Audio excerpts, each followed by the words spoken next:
Then put the PLA and the TPU cap on the shaft. Screw together the two holding arms. Don't forget to use the TPU sealing and washer.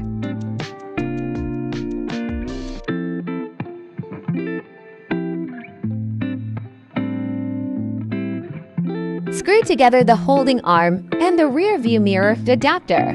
Don't forget to use the TPU sealing and washer.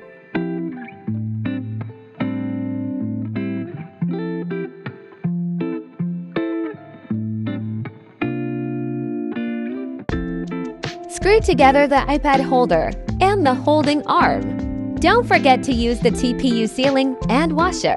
Pull all of the screws and nuts strongly. It works great. The link for download the files is in the description.